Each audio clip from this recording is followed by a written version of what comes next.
Assalamualaikum warahmatullahi wabarakatuh. Balik lagi ke channel. Wow, malam ini malam spesial. Ini sebenarnya udah lama kita pikirkan, udah lama kita rencanakan Jan ya. Kita pengen mengundang teman seorang guru yang berjuang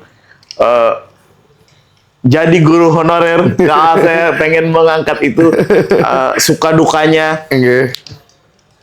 Jadi sebelum masuk ke Pak Jun, ya Pak Jun, kita nanti perkenalan. Jadi sekarang lagi rame di medsos tentang ada slip gaji di share guru honorer sekitar 450.000 per bulan. Itu lagi rame di thread.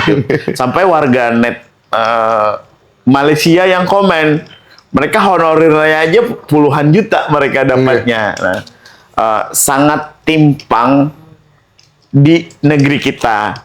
Jadi buat orang tua, buat anak-anak yang nonton ini kisah perjuangan seorang guru yang pengen mencerdaskan anak bangsa. Dan ini mereka dibayar berapa, suka dukanya berapa, jadi guru honorer sampai lolos jadi P3K berapa, nah gitu. Oke Pak, selamat malam Pak. Selamat malam. Boleh perkenalan dulu ya? Alhamdulillah, nama saya Juniarman Edi Syahuri. Kita mengajar di salah satu sekolah negeri di Kabupaten Tabalong. Dan hari ini alhamdulillah terima kasih diundang langsung di podcast Bang Khalil untuk sharing mediasi berkaitan tentang bagaimana perjuangan seorang guru Bang ya. Iya. Terhadap pembinaan anak di sekolah yang ya bisa kita mudah-mudahan ini menjadi inspirasi buat anak-anak muda di luar juga, sehingga bagaimana bisa menghargai seorang guru. Betul. Bagaimana juga bisa melihat pengorbanannya untuk kebaikan kalian ke depan, dan tentunya pasti bangga melihat kalian berhasil. Istilahnya seperti itulah. Oke. Pertanyaannya dulu Pak. Bapak sebenarnya kita satu alma mater, satu kampus. Jadi beliau adik tingkat 1 tahun. Ya. Jadi Jepuk 2000 FKIP ulun Bang. FKIP 2008. Oke. 2008. Terus wisuda yudisium itu tahun 2012. 2012 nggih. Nggih. Terus setelah 2012 balik ke Tanjung. Balik ke Tanjung. Saat itu sebenarnya nih Bang, secara jujur nggak ada kepikiran mau masuk jadi guru nggak kepikiran.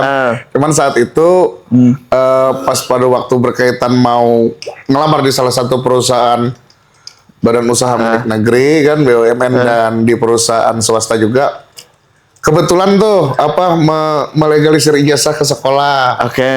Melegalisir ke sekolah. Setelah melegalisir sekolah, ketemulah kita dengan salah satu kepala sekolah kita dulu yang pas pada waktu mengajar. Kebetulan beliau saat kita masih sekolah jadi guru, pas kita melegalisir ijazah itu beliau jadi Kepsek di situ. Nah, jadi Kepsek, ditanya-tanyalah sekilas, kemana nih, datang dari mana, habis dari mana. Jadi saya menjawab, ini Pak mau legalisir ijazah, kebetulan ada penerimaan di perusahaan. Nah, terselip pembicaraan itu tiba-tiba transkrip nilai yang dari S1 keguruan itu jatuh Bang. Jatuh. Setelah jatuh, habis itu ditawarkan nih. Ternyata kamu S1 ya? Iya Pak, S1. Udah, gini aja. Oke. Kalau kamu mau masuk perusahaan, saya izinkan, nggak apa-apa. Tapi sebelum ada panggilan, sebelum ada interview, wawancara, dan induksinya, bantulah dulu saya di sini, karena tuh kasihan temanmu 1 orang aja yang ngajar sebanyak ini siswanya. Jadi masuklah di situ, tanpa ada syarat apa-apa, langsung kerja, langsung kerja. Kerja dari tahun masuk mulai 2012, 2013, 2014 nggak ada panggilan di perusahaan juga. Akhirnya keterusan mengalir. 2015 juga nggak ada panggilan. Tapi masih 2012. 13 itu masih honorer. Masih Bang. Sampai tahun 2022 terakhir. 2022. Diangkat PNS atau P3K? P3K di tahun 2023 Bang, awal. Berarti selama 11 tahun jadi guru honorer di SMK Negeri 1 Tanjung. SMK Negeri Tanjung. Banyak betul tuh siswanya. SMK Negeri 1 Tanjung. Murid Pak Jun. Kayaknya banyak nih yang bakal kangen dia, siswa-siswa yang kangen. Abang aja aku bilang, Bang, gini, selama 11 tahun, kita tahu lah, saya udah sering banget di podcast ini bilang, perjuangan guru honor itu luar biasa. Karena Ulun pernah merasain. Ulun sudah hampir 4 tahun jadi guru honor. Tahu lah gajinya berapa gitu. Bang, boleh nggak Pian sebutkan gaji Pian honor itu dari berapa sampai berapa selama 11 tahun itu? Oke. Mungkin dari awal, mungkin pas pada waktu pertama kita masuk, kita mendapatkan kisaran sekitar 720 ribu pas pertama masuk. Tapi saat itu karena kebijaksanaan dari kepala sekolah yang almarhum yang dulu, oke Pak Jun, sekarang kita mau naikkan gaji Pak Jun, tapi ada tugas nih lagi tambahan. Ya Pak, selain ngajar apa, dibantulah ke urusan kesiswaan, tentang penanganan disiplin, menangani masalah dan yang lain-lain, baru dinaikkan jadi 1 juta. 1 juta itu sampai berapa tahun? 1 juta kalau seingat Ulun itu ada sampai 1,5 tahun sampai 2 tahun. Terus ada perpindahan Bang. Ada perpindahan dari dinas kabupaten ke dinas provinsi. Nah barulah di situ ditentukan UMR-nya dari 1.500.000 naik ke 1 juta. Dari 1 juta naik ke 1.500.000. Dari 1.500.000 naiklah ke 2 juta. Sampai sekarang yang kawan-kawan yang dapat dari bawah naungan dinas provinsi katanya sudah hampir 3 juta honornya. Alhamdulillah. Yang tapi itu baru. Kapan ketentuan itu? Kapan ketentuan itu mungkin baru kisaran kira-kira 5 tahun ke bawah, 5 tahun kurang lah kayaknya. Iya. Jadi ini teman-teman gini. Itu ada pemain bola. Beliau ditugaskan mencerdaskan anak bangsa. Kulangi lagi nih, mencerdaskan, memintarakan anak buah Pian, dibayar lebih mahal main bola 1 kali tarkam. Betul. Jadi luar biasa ya perjuangan ini. Ini bukan hanya tentang Pak Jun. Ini ada ratusan sampai ribuan mungkin di Indonesia, jutaan. Perjuangan guru-guru bertahan. Coba Anda pikirkan. Pak Jun setelah lulus langsung menikah? Ini di tahun 2013 Bang. 2003 langsung menikah. 2012 kerja 1 tahun langsung menikah. Ya kita realistis ya. Kita bedah aja nih. Maaf ya Pak, bukan kita merendahkan guru honorer, enggak. Saya pengen angkat ini biar orang-orang tahu nih. Perjuangan jadi guru tuh kayak gimana? Cukup nggak, Chan? Kamu cukup nggak duit 1 juta? Kamu single, nggak ada tanggung jawab, 1 juta sebulan cukup kan aja? Ya, artinya perjuangan nih, ini bukan tentang banyak Pak Jun yang lain di luar yang berjuang buat mencerdaskan anak bangsa. Aku pikirkan lagi, ya. Ini luar biasa nih. Gimana Bang? Cara bertahannya itu kayak gimana? Intinya saat itu memang kalau bisa dikatakan cukupnya jauh ya Bang ya. Iya. Tapi kita masih punya kesehatan, artinya punya kebiasaan di layar pada mengajar. Pada saat itu juga ngomong sama pimpinan, Bu, kalau misalnya nggak ada jam boleh nggak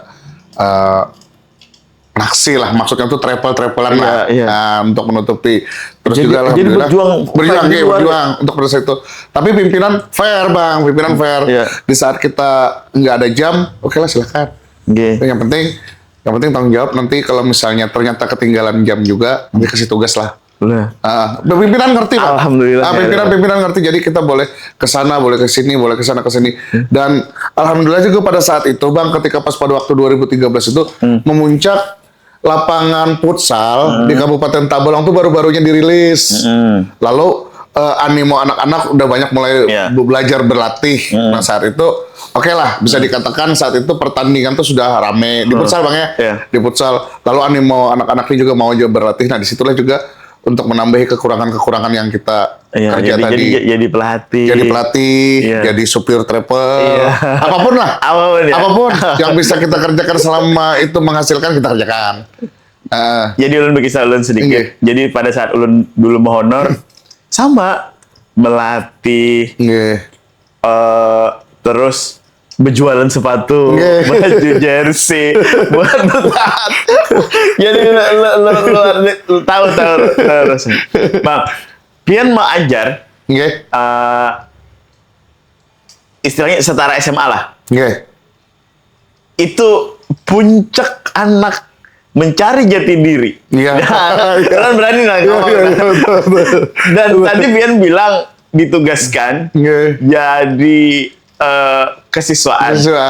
Bantu staff. Guru olahraga nih musuhnya siswa. Boleh Bang diceritakan tuh kayak apa ya rasanya jadi kesiswaan? Ya jadi bicara jadi kesiswaan. Ini maaf nih Bang ya, kita bicara belak-belakan aja. Separuh badan udah masuk penjara Bang. Separuh badan udah masuk penjara. Karena apa? Karena di tahun 2013 itu kita menangani siswa. Siswa itu tahu background kita ternyata baru ngajar, baru kerja. Seolah-olah kan nggak selevel sama dia yang istilahnya sudah lama di Tanjung. Padahal walaupun kita juga orang Tanjung. Walaupun kita orang Tanjung tapi lama kan di Banjar kuliah. Jadi saat itu di saat kita mau menertibkan kita masih bisa dikata-katakan oleh anak-anak yang bahasanya yang nggak sesuai lah. Cuman karena kita juga bahasanya putra daerah orang sini, ulun memberanikan diri untuk melawan. Memang karena memang anak-anak Jepang nggak wajar Bang. Anak-anak Jepang memang udah dididik nggak wajar Bang. Jadi nggak wajar. Kata-katanya udah nggak enak. Bayangkan ketika pas pada waktu kita cuman sudah keliling menertibkan masalah barisan, udah teriak-teriak. Bro, ini. Udah kita kan akhirnya itu sama Pak Pendi udah masuk tuh. Pak Pendi itu udah masuk. Jadi kesiswaan kita dikata-katakan bahasanya yang nggak enak, bahasa binatang, misalnya segala macam. Akhirnya kita lawan. Nah setelah kita lawan di situ, kita mulai mau merubah nih Bang. Cara berpikir anak, jangan kamu anggap semua guru yang ada di sini kamu bisa hina dan kamu bisa injak-injak. Kita pun juga bisa ngelawan, tapi dalam kapasitas kita mendidik, memberikan pembinaan, ya kan? Dan pada saat itu juga karena status di sekolah itu, Bang, di status sekolah itu sangat Pian paham lah di situ ada peredaran obat-obatan, ada maling helm, ada yang maling casesan, pokoknya serba carut marut lah. Nah di situ ditugaskan oleh almarhum Kepsek yang dulu bahwa udahlah kita yang pasti selama SOP jalankan aja, masalah resiko dan ketentuannya nanti kita sharing bersama. Nah, jalankan tuh Bang, habis kita jalankan. Berdasarkan SOP, kita berani menindak siswa yang betul-betul bermasalah. Kalau misalnya nggak bisa dibina, ya kita keluarkan, kita binasakan. Lama hari berlalu, bulan berlalu, tahun berlalu, akhirnya mulai tertib, mulai baik. Pernah nggak Pak dilaporkan siswa ke polisi? Pernah. Saat itu, padahal kita nggak sempat, maksudnya nggak sempat menyentuh fisik nih Bang. Nggak sempat menyentuh fisik, cuman pas pada saat itu cuma membicarakan bahwa ini anak dari wali kelas, jurusan dan guru-guru yang lain udah nggak sanggup nih mendidik anak ini karena anak ini yang pertama dari kelas 1 udah banyak masalahnya. Dibantulah dibina naik ke kelas 2 udah banyak juga masalahnya. Pas di kelas 2 mau naik ke kelas 3 ada lagi masalahnya jadi nggak bisa lagi. Sampai saat itu ya kita bisa katakan ada orang yang punya power lah. Orang punya power tapi nggak terima karena di sekolah ada aturan yang berdasarkan SOP membawa masalah itu ke polisi. Berapa kali Bang pernah dilaporkan? udah nggak hitung. Udah nggak hitung. Cuma yang paling saya ingat itu sampai kita mau sholat Jumat pun nggak sempat. Yang paling saya ingat kita sampai mau sholat Jumat pun nggak sempat gara-gara urusan dengan anak itu. Ulun ini kan, Bang. Di sekolah itu ulun cukup memahami karena ulun tahu rasanya. Di sekolah itu ada aturan. Iya, betul. Dan kadang anak-anak itu dia mencoba menabrak aturan itu. Kalau kita tidak menegaskan, amburadul tuh sekolah. Nah, iya. Jadi ulun kalau masalah angka duit itu ulun lebih cepat lebih hitung. Tadi kan pian 750 jadi guru, jadi kesiswaan jadi 1 juta, 250 taruhannya dilaporkan ke polisi. Aduh, ya kan? Jadi ini mungkin bakal saya minta Ican bikin klip lagi. Orang tua harusnya sekarang orang tua pada saat anaknya ke sekolah itu berikan keleluasaan untuk guru dan mendidik anak itu biar menjadi anak yang pintar, yang punya tahu tata krama, yang punya batasan. Ini boleh, ini tidak. Itu kayaknya yang kadang hal-hal gitu tidak semua orang tua bisa menerimanya. Bisa menerimanya, ya. Betul, Bang. Karena pada kejadiannya kayak gini Bang ya. Kalau kita nih mungkin di zaman kita ketika punya masalah di sekolahan pulang ke rumah mungkin nggak berani ngadu. Nggak berani. Karena bakalan ditambahin. Habis kena hajar. Semakin tahun semakin teknologi ini semakin modern, semakin hilang itu Bang, momentum itu hilang. Jadi anak-anak ini bukan ibaratnya disentuh aja sekarang. Terlambat Bang, terlambat. Disuruh sholat duha hukumannya. Sholat duha, disuruh sholat duha nggak terima. Kenapa nggak terima? Supan, udah dilihat orang banyak yang segala macam. Ya udah, kalau kamu nggak terima supan dihuluti orang banyak, silakan keluar daripada sekolah ini. Karena di sekolah ini ada aturan. Ngomong sama orang tuanya. Pak, saya ini ditendang di sekolahan. Ditendang di sekolahan, orangnya yang nggak memfilter bahasa anak datang ke sekolahan ngamuk-ngamuk. Kenapa anak saya ditendang? Pak, duduk dulu. Kenapa? Ditendangnya di mana? Ini, coba lihat, buktikan visumnya ada nggak ditendangnya di mana? Kalau Bapak hanya sekilas mendengar bahasa anak, kita punya anak sayang Pak. Tapi kita pelajari dulu lah bahasa anak ini bisa dibuktikan nggak validasi kebenarannya, bisa dibuktikan nggak faktanya seperti apa. Seharusnya Bapak datang ke sekolah tuh mestinya bertanya, jangan langsung menuduh, gitu loh. Karena bahasa anak sekarang tuh jahat Pak. Kita nyuruh dia sholat duha, tapi dia bilang kita nendang. Jadi itu sering terjadi Bang. Bahasa apa ya? Masuk itu berlebihan lah ya. Bahasa berlebihan anak itu terkadang ketika pas pada waktu sampai orang tua jarang memfilter. Sehingga pas pada waktu datang ke sekolah tuh udah ngomel-ngomel aja. Kenapa anak ulun ini kada pernah dibentak? Anak ulun ini kada pernah ulun sariki. Ya udah bikin sekolah aja sendiri. itu paling aneh. Coba lihat itu tadi kalau ketemu guru yang lain mungkin bisa masih menerima lah. Karena memang kita dididik buat disiplin. Karena rata-rata guru olahraga bakal jadi musuh siswa. Nggak tahu teman-teman sekarang teman-teman sekarang guru olahraga masih kayak gitu nggak? Apa mereka cari aman nih? Karena bakal viral dan sebagainya. Karena kebanyakan saya udah ngobrol dengan beberapa teman-teman, Bang, sekarang saya jujur, saya ngajar, cuman datang, saya sampaikan, urusan dia menangkap atau tidak. Betul, Bang. Itu ya udahlah. Betul, Bang. Karena apa? Banyak aturan yang harus mereka tabrak gitu. Dan nggak ada payung hukumnya untuk melindungi. Mau melindungi guru nggak ada. Tiba-tiba langsung sudah. Banyak teman-teman guru yang juga bermasalah sampai di penjara gara-gara. Kalau permasalahannya gini, Bang. Ketika pas pada waktu dari SMP tuh, rata-rata guru SMP itu kan nggak terlalu banyak di SMA dan SMK perjurusannya. Terkadang mereka ketika pas pada waktu anak bermasalah, udahlah. Karena nggak ada power lagi, Bang, untuk menanganinya. Kalau dulu kan berbeda dengan hal, jangan katakanlah BK atau tim penegak disiplin, wali kelasnya udah sangar dulu. Wali kelasnya udah sangar dulu. Sekarang udah masa bodoh jadinya, Bang. Kenapa masa bodoh? Karena mereka berpikir, oh ini nanti kalau menangkan ini nanti anak orang ini prosesnya kayak gini, kita terganggu ini segala macam. Jadi mereka kehilangan power untuk dalam mendidik masalah disiplin dan etikanya.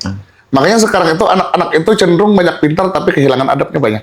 Iya. Nah itu. Apa kayak kita ya, ini mohon maaf nih, tapi pembelajaran buat anak-anak kita bukan mengejudge anak-anak sekarang ya. Bukan. Tapi kalian harus bisa sekarang. Kalau dulu guru itu tirnya paling atas, Pak. Betul. Iya. Iya. Jadi guru itu di atas segalanya tuh. Karena mereka tugasnya memintarkan kita. Jadi kalau sekarang guru kayak kawan. Ayah ulun tahu lah, ulun sempat ngajar. Ya itu tadi, suah dilaporkan orang ke polisi. Ya, suah berkelahi lawan murid, suah. Ya memang sekarang ini ulun karena kan berdiskusi dengan kawan-kawan juga. Kenapa nih? Kenapa anak-anak sekarang itu memang sama ulun kada bisa melawan, tapi pemahamannya jauh berbeda dengan yang dulu. Betul. Karena mereka terbiasa udahlah disampaikan, sisanya dicerna-cerna kada-kada. Itu kawan-kawannya. Karena itu tadi payung hukumnya ditabrak. Terus sekarang juga nih sekolah-sekolah kebanyakannya mereka main aman. Main amannya apa? Kalau terlalu kejam, kalau sampai ada siswa yang kada naik kelas, itu berdampak siswanya kada banyak. Itu jujur kada nih. Jadi sekarang itu Bang, untuk nggak menaikkan anak sekolah itu susah. Yang pertama faktornya memang dari keputusan dari apa ya, dari aturan pusatnya memang kayak gitu. Kalau dulu kan nggak, kita mau ulangan aja besok sakralnya harus berkurung dulu di rumah untuk menghargai sakralnya besok ulangan. Kalau sekarang kan enggak, anak-anak itu besok ujian nasional malam ini masih di kafe, masih nongkrong. Karena apa? Nggak menjaga lagi marwah sakral ujian ulangan itu yang diperhatikan, yang seolah-olah itu adalah ujian loh buat kamu kelulusan, itu udah nggak disakralkan lagi jadinya gitu loh. Dianggap biasa-biasa aja. Karena kebanyakan tuh anak-anak zaman sekarang kalau sudah ibaratnya besok ulangan, nggak kayak kita yang istilahnya kurung di rumah, jangan kada belajar lah karena disaringi kawitan gitu, enggak. Dan yang paling penting sekarang Bang, anak-anaknya khusus Tabalong, banyak betul orang tuanya kalah dengan anaknya. Karena apa? Karena anaknya sudah terlalu lalu, akhirnya terjadilah pembiaran. Apalagi maaf, orang tuanya yang sudah usianya lanjut tua. Itu pengawasannya juga kurang, teknologi juga beliau kurang paham, sehingga ketika pas pada waktu sampai ke sekolahan, handphonenya isinya macam-macam. Itulah Bang yang jadi juga permasalahan di dunia pendidikan sekarang, bukan hanya di sekolah tapi juga di rumah.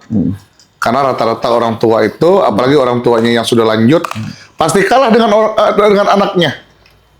Terutama untuk apa ya, pembinaannya di dalam rumah.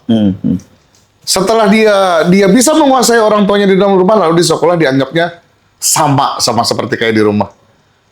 Lalu dia memberontak di sekolah, dianggap seperti aturan yang di rumah disamakan dengan di sekolah, yaitu yang tadi masuk pagi, pulang siang, nanti sore masuk lagi absen, pulang lagi besok kayak gitu. Karena dia semena-mena. Karena dia anggap orang tuanya aja bisa kalah, masa guru di sekolah nggak bisa. Gitu lah Bang. Iya. Menarik ya. Jadi suka dukanya. Kalau bagi teman-teman di luar ya, mungkin ini banyak nanti yang nonton teman kerja di tambang. Mungkin orang-orang yang kerja di tambang yang gajinya puluhan juta, anaknya disekolahin, harusnya membuka nih pemikiran nih. Membuka pemikiran. Oh ini loh yang terjadi di sekolah itu. Tidak semua guru yang di sekolah itu PNS atau P3K. Iya kan? Ada juga. Jadi gini,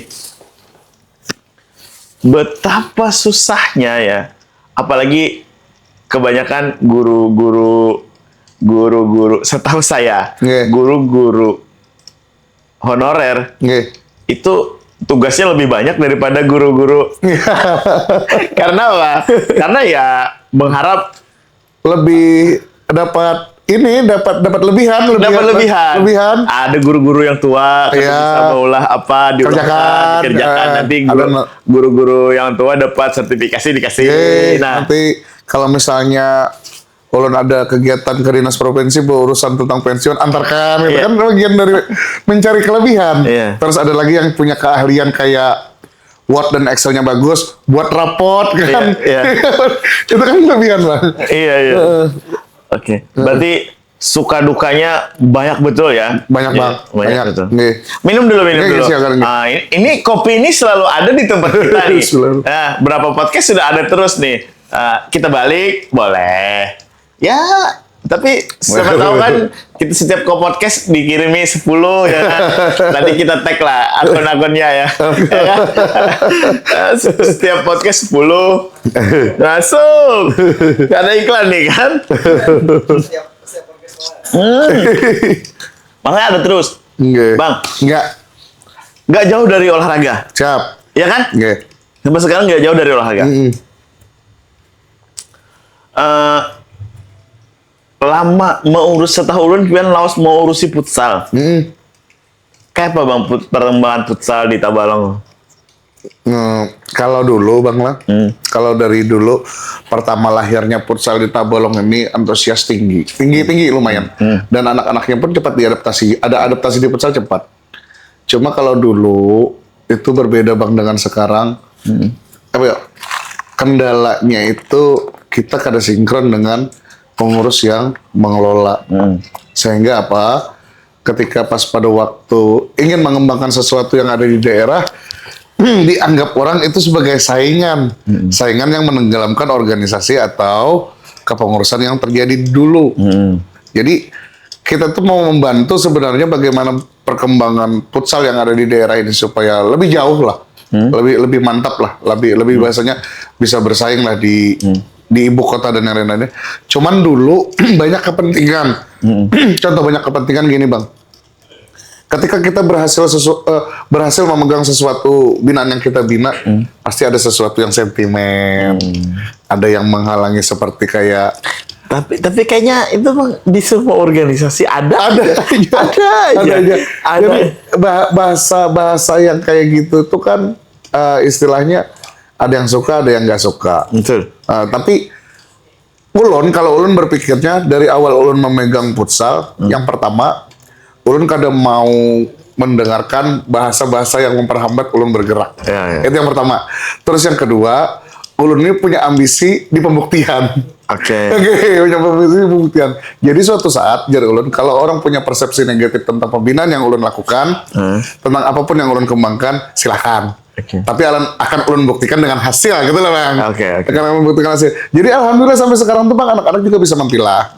Kalaupun misalnya kamu mau berkembang dengan saya, kalau kamu berkembang masuk di ini, ada catatan dan kategori khusus yang harus kamu hindarin. Yang pertama, rokok minta maaf, begadang minta maaf. Terus WA kalau misalnya masih dalam status sekolah kita sadap dulu nih, karena kita nggak mau kamu tuh keluar tengah malam kemana-mana tanpa pengawasan kita. Dan ulun pasti panggil orang tuanya Bang, supaya kita tuh jangan ada miskom, Bu. Anak pian ini masuk futsal, proyeksinya masuk futsal di sekolah ini cuma 3 tahun kesan berkembang. Ulun menyadap HP-nya, bila misalnya kemana-mana ulun tagurakan lah supaya breaknya cepat udah pian. Ketujuan ulun Pak aja, jadi nyaman gitu namanya. Sambil artinya tuh bukan hanya melatih juga Bang, tapi lebih memperhatikan kepribadian orang di rumah. Karena olahraga tuh bukan hanya sekedar bermain. Attitude. Itu di atas segalanya. Oke. Bang, futsal Tabalong dibandingkan dengan futsal daerah luar, menurut Pian kayak apa? Untuk saat ini? Untuk saat ini mungkin bisa dikatakan sudah mulai jadi ancaman Bang terhadap futsal orang lain. Berarti bagus ya? Bagus. Sudah mulai jadi ancaman.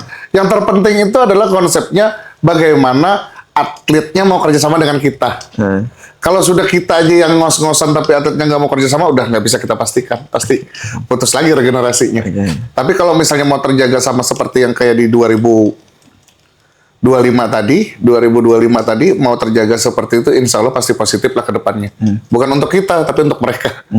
Selama mereka mau komit menjaganya. Iya. Karena menjaganya itu yang berat, Bang. Betul. Menjaganya itu yang berat, karena tahapan kita latihan persiapan Porprov itu kan ada 4 bulan sampai 5 bulan tuh, Bang. 5 bulan juga itu kita pastikan jam tidurnya harus kita tahu. Itu, Bang. Apalagi kita menggunakan kemarin tuh anak-anak semua di sini. Terus faktor lingkungan. Karena faktor lingkungan ini jahat, Bang. Ya. Apalagi maaf nih, kayak di kampung lu tuh susah tuh. Waduh, sedikit hilap udah kelenyengan nih. Bang. Jadi itu, Bang. Terus yang ketiga juga kita memperhatikan bagaimana di rumah itu komunikasinya dengan orang tua, karena tanpa doa orang tua juga dia nggak bisa apa-apa. Makanya setiap di dalam grup, setiap mau berangkat latihan saya sudah pasti ingatkan, tolong cari orang tuamu, minta doa supaya dapat berkah untuk buat latihan hari ini. Siapapun, lihat tangannya, lihat matanya. Setelah itu kamu pamit baru kamu berangkat. Bantu. Ya memang tidak dipungkiri teman-teman di luar juga futsal Tabalong cukup merepotkan lah buat ya, jadi ancaman lah buat raksasa tapi raksasa futsal. Itu kalau futsal, nih kalau bola tuh kan kita tahu siap daerah mana ada. Kalau futsal tuh apakah di tengah, utara, selatan gitu-gitu? Oh ya, memang untuk 5-6 tahun ini banyak yang terlihat dominan itu pemain secara kompetitifnya bersaing itu wilayah tengah dan selatan, Bang. Wilayah tengah. Kalau selatan dia muncul secara alaminya pemain. Di futsal ya, di futsal. Kalau di selatan dia muncul secara alaminya pemain. Tapi muncul alaminya pemain kalau nggak dijaga juga, Bang, konstruksi atau tanamannya bakalan rusak. Jadi mesti harus dipelihara juga. Walaupun bakat alaminya muncul. Tapi kalau di tengah, ya itu tadi harus dipelihara dengan dijaga terus-terusan. Karena yang pertama di tengah pian tahu lah, di sini banyak pilihan kayak tempat nongkrong, hiburan, seperti ini. Jadi selama dia memang mau komit jadi pemain futsal, ayo. Kalau misalnya nggak mau dari sekarang daripada buang-buang waktu. Oke. Karena Ulun pernah ngomong juga sama anak-anak ketika pas pada waktu latihan, maaf nih bukan mengeluh dan bukan curhat. Saya ngelatih kalian ninggalin 3 orang anak sama 1 istri totalitas. Oke. Totalitas. Jadi tolong ketika pas pada waktu kita sama-sama menimba air ke galon, jangan sampai ada bocor sedikit pun. Iya. Biar cepat penuhnya. Iya. Biar tercipta hasilnya. Oke. Kalau komit kita lakukan, kalau nggak komit silakan mundur dari sekarang. Ulun selalu bilang kayak gitu. Karena kata Ulun mengorbankan waktu buat kalian banyak yang ditinggalin kewajibannya. Oke. Kayak gitu. Pencapaian tertinggi Pian selama memegang futsal apa? Yang tertinggi terakhir 2024 Menpora kayaknya, Bang. Menpora. Piala Menpora, kita alhamdulillah di nasional tuh juara 2 lah. Walaupun belum nggak bisa juara 1, tapi itu kalau menurut Ulun yang paling pencapaian yang mulai dari nol Ulun rintis sama anak-anak sampai ke titik itu. Asli Tanjung semua? Asli Tanjung semua. Kada ada pemain luar? Nggak ada. SMKN 1 Tanjung semua, Bang, sekolahnya. Semua, itu yang Menpora. Walaupun di tahun 2017 kita pernah merger, Bang, yang putri. PMC dengan Pondok 5. Tapi itu kan di Jogja. Nah, terus di tahun 2019 Ulun asli Tanjung juga semua, tapi atas nama akademi, Asosiasi Akademi Futsal Indonesia membawa ke Jakarta Timur. Jadi pencapaian dalam berapa puluh tahun ini mendedikasikan diri melatih futsal itu 3 kali, Bang, ke nasional. Yang pencapaian tertinggi ya Piala Menpora tadi. Nasional. Samit, apakah tertarik Sarabakawa Putra ada tim futsalnya? Ya.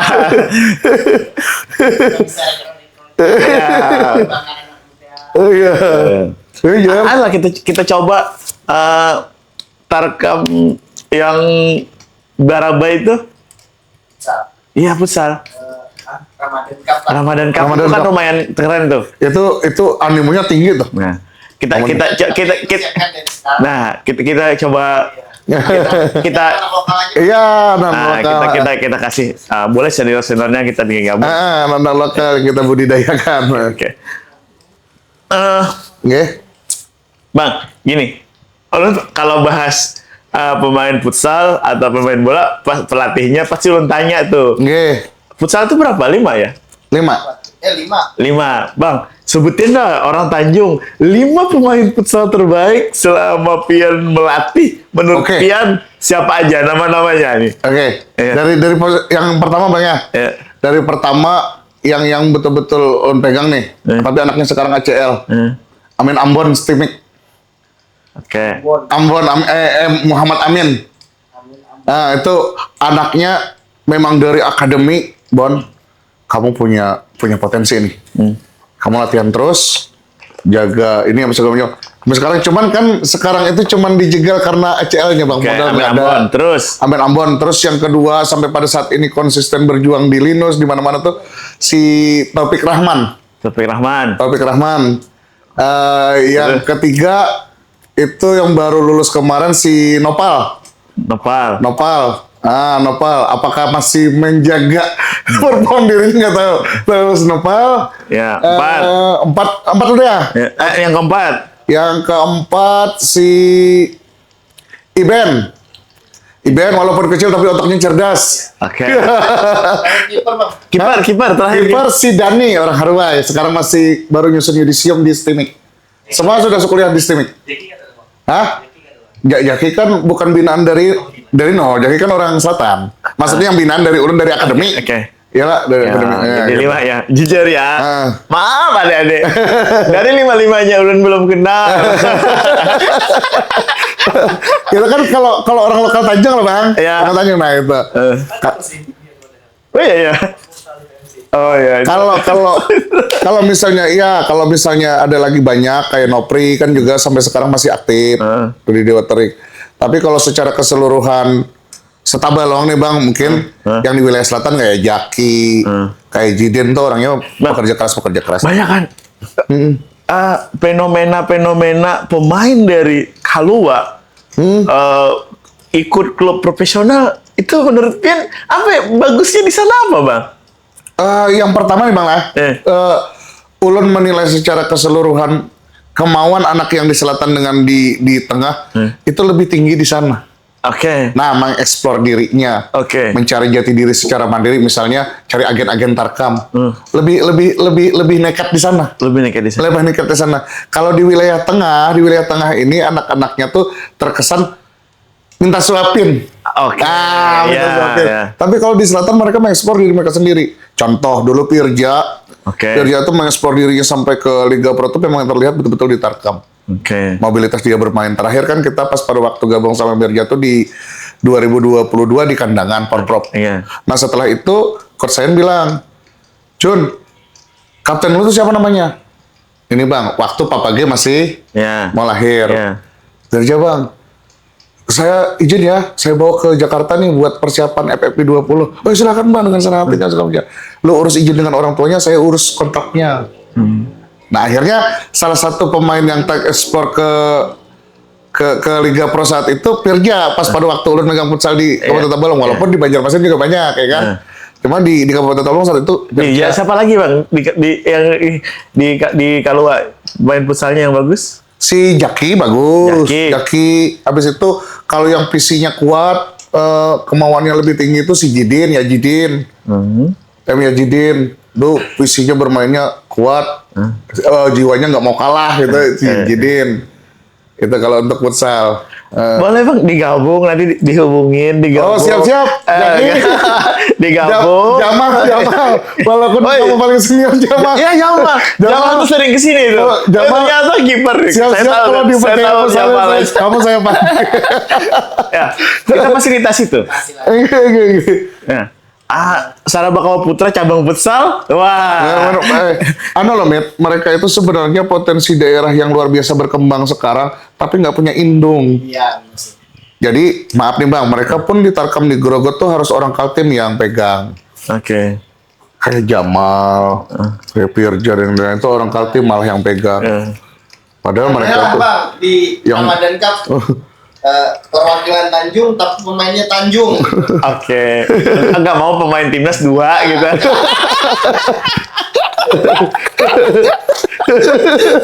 Nanti lah. Iya, tes dulu ya. Oke. Atau Pak, ada pertandingan futsal, misalnya di mana gitu kan, di Barabai, di Amuntai, di Paringin, yang parak-parak, yang mau kita coba-coba gitu ya.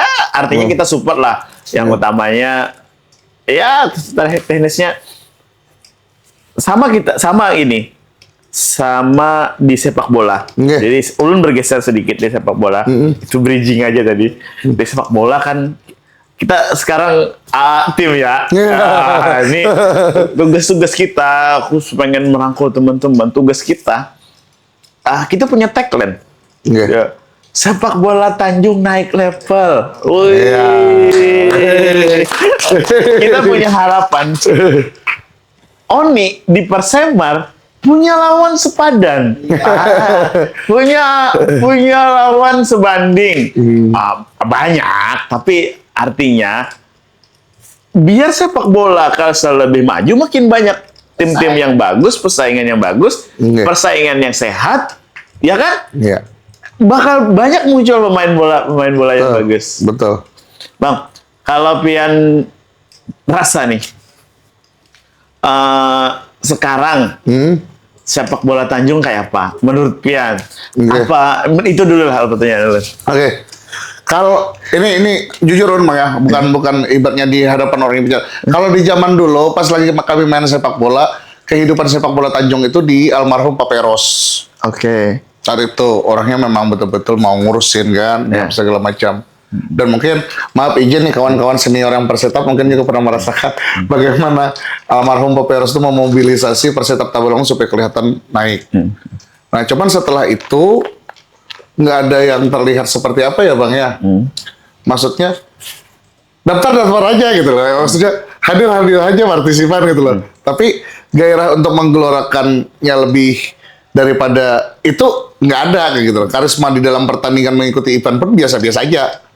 Nah, sampai pada saat ini mungkin dibantu juga kan istilahnya dari Bang Halil mengeksplorkan pemain-pemain yang datang ke sini. Bahkan kemarin yang di pertandingan mini soccer pertama itu kelas tuh Bang.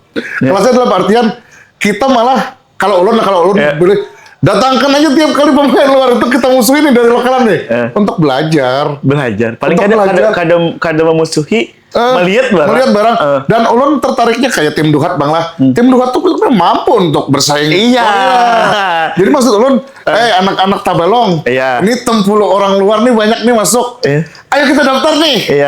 Tim mana untuk sekaligus mengukur. Lawan. Jangan berpikir, oh ini tim Banjar kalah juga.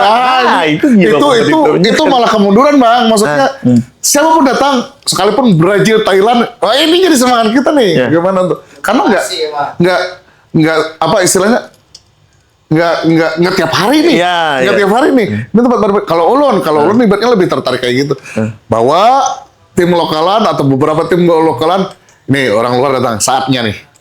Sampai mana istilahnya tolak ukur kita berlatih. Sampai mana masa kita. Duha tuh termasuk contoh yang istilahnya lokal. Ini ketujuh. Karena kayak ini. Ulun tahu. Duha pemainnya juga ulun tahu. Mereka itu jiwa kompetitifnya ada. Sore sparring ke sana. Mereka nggak. Saya tanya Pak Risi, ada nggak lawan? Ada kan, tapi lebih sering sparring kemana? Keliling sparring. Dan akhirnya sepak bolanya ya mungkin belum selevel tim-tim besar, tapi untuk di Tanjung itu bakal menyulitkan. Itu bakal menyulitkan. Jadi harapanku motivasi teman-teman tim yang lain punya motivasi kayak gitu juga. Jangan segala kita sepak bola ya sekarang dengan segala keterbatasannya, saya bilang ya harus membangun. Makanya kami, Mbak, memang mungkin plus minus, mungkin ada juga yang nggak suka. Ya udahlah, saat ini kami cuma mencoba mewadahi. Ada namanya, kita kan lagi berjuang nih bikin Seraba Kawa Putra. Bisa saja kita daftarkan tim yang udah lama nih. Andara misalnya, Persada yang menggambarkan ini. menggambarkan tim kita sendiri. Tapi itu tidak aku lakukan. Ulun daftarkan tagline Tabalong kan Sarabakawa. Iya. Putranya ya putra Tabalong.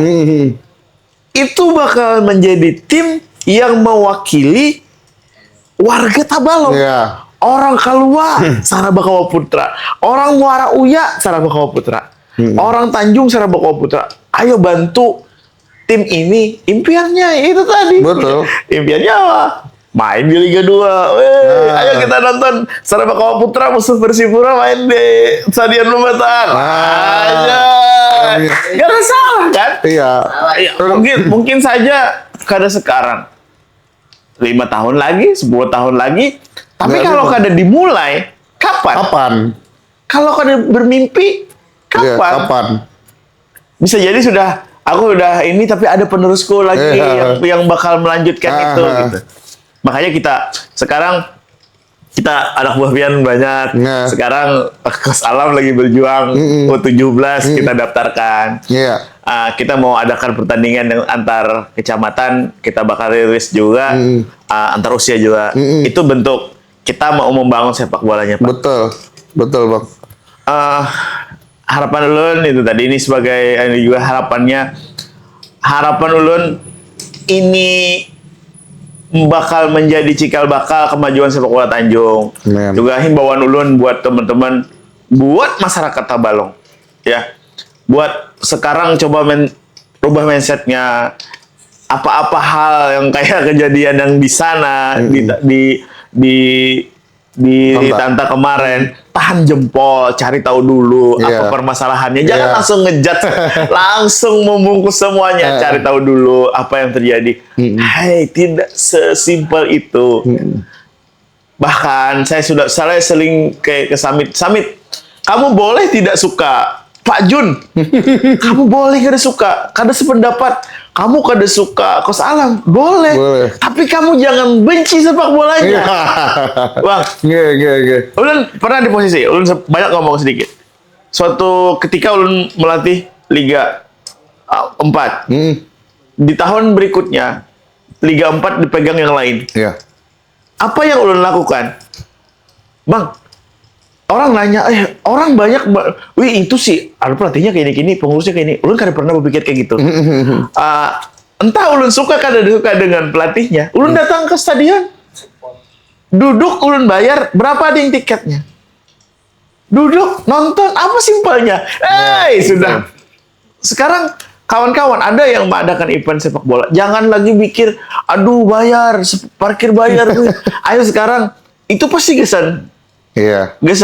Gasan panitia, ada kan kada murah loh, Bang. Bujur. Kita support lah dari hal itu. Kenapa Barabai bisa sukses mengadakan event-event? Karena masyarakatnya mau bayar. Di luar-luar orang-orang sekarang banyak bikin event. Kenapa kita kada bikin event juga? Betul. Nah, jadi harapan ulun ini bukan tugas satu dua orang, tugas semuanya. Karena apa? Apa juga sih sepak bola? Banyak hal positif dari olahraga berprestasi, Bang. Mungkin gak ada semua, tapi ada anak-anak yang terselamatkan dari balap liar, dari handphone, dari narkoba. Oh, dia ada motivasi, jangan begadang karena aku besok mau latihan nih. Sarabakawa Putra lagi seleksi kita di Tanta nih. Jakon. Nah, ya kan. Jadi hal-hal gitu, hal positifnya ada. Bahkan sekarang sepak bola itu kan jadi industri. Betul. Sepak bola jadi industri apa?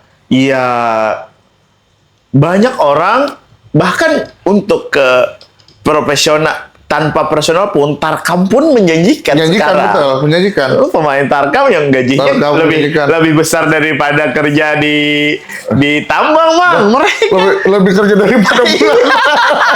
lebih besar daripada guru honorer. Satu kali Tarkam sama gaji mereka 1 bulan, On. Nah, jadi harapannya ini bukan sekedar, saya yakin banyak hal positif untuk ini. Saya juga meminta kepada Pak Jun, ayo terlibat. Ayo terlibat untuk sepak bola kita. karena kita butuh Pak Jun yang lain yang punya semangat yang sama dengan kita. Jadi satu visi, saya pengen rangkul semuanya, Pak. Mungkin pertanyaan terakhir, tertarik nggak mengambil lisensi sepak bola? Mungkin Bang, kalau memang ternyata suatu saat kan, apalagi kayak di Tanta kan cuma Adi sendiri. Kalau ternyata ibaratnya suatu saat nanti memang, apalagi sering nih, Papa nanti Bang Ali tolong bantu tolong bantu ya. Ya udah. Ini nanti kalau ada Sang Indri, kita bantu fasilitasi, kita bayariakan Pak Jun ngambil lisensi. Ya, oke Pak ya. Bonusnya malah ini kayak kita kasih lisensi deh, kita carikan. Wih, gak apa-apa. Ya, karena jujur kalau untuk sepak bola kita masih punya fisik aja. Fisik di Kediri dulu ngambil. Jadi itu saya karena ulun pikir nggak mungkin cuman 1, 2, 3 pelatih. Siap. Ulun pikirkan kemarin sudah berdiskusi, mungkin pengen 5 lah pelatih dari Tanjung kita bantu beasiswa lah bahasanya, kita bayariakan untuk lisensinya. Mungkin Coach Alam secepatnya ngambil lisensi C. Karena walaupun ulun saat ini punya lisensi C, ini kan kesibukannya karena memungkinkan ulun support teman-teman itu aja. Iya. Bang, satu orang lagi Bang, saya request Nurjani. Iya. Lisensi. Udah ada obrolan itu tadi. Secepatnya Jan, kamu kamu ngambil lisensi. Jadi Bang, memang biar tahu, bahkan kadang ada obrolan okalpret itu kadang mencederai hati kami Bang.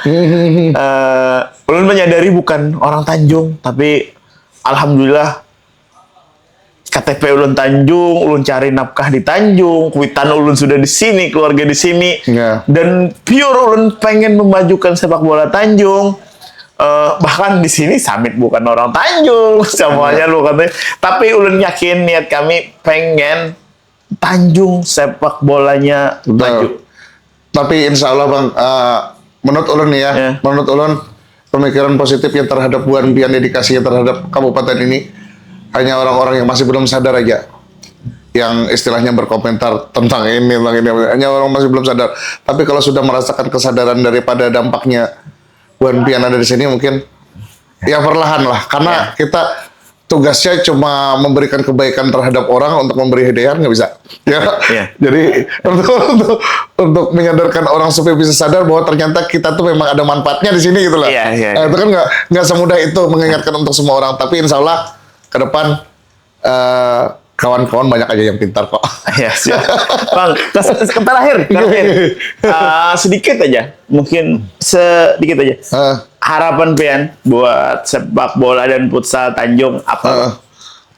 Jadi kalau ulun pribadi memohon harapan ke depannya, ayolah masyarakat Tabalong jangan terlalu kolot lagi gitu loh. Dari sekarang kita mulai berpikir bahwa kalaupun ada kemajuan sedikit, didukunglah. Jangan kalau melihat dari segala proses, misalnya hasilnya belum memuaskan, udah dihinakan segala macam. Ya sabar dikit lah. Kita pun, ulun yakin, ulun, Bang Halil, Samidri, siapapun kira-kira yang membawa tim pasti karena kalah, gitu nah. Pasti karena kalah, pasti semua anak menang. Tapi terkhusus seluruh elemen-elemen masyarakat sepak bola dan futsal Kabupaten Tabalong, mohon dukung, doa, dan sabarlah gitu. Kami pasti berusaha untuk menyenangkan hati-hati Buan Pian dari usaha yang kami lakukan, baik itu dari program, baik itu dari metode latihan dan yang lain-lain. Tapi insya Allah kalau semua itu mendapatkan dukungan dan doa dari Buan Pian, mungkin mulai jalannya gitu. Itu aja harapannya Bang. Amin. Oke, di penghujung, perlu ingat, mungkin banyak obrolan dari yang kita ini tidak bermaksud menyinggung apapun, ya, karena memang pure kami pengen membuka wawasan tentang tadi dan guru, murid dan sebagainya, perkembangan sepak bola sama futsal. Salah, mohon maaf. Assalamualaikum warahmatullahi wabarakatuh.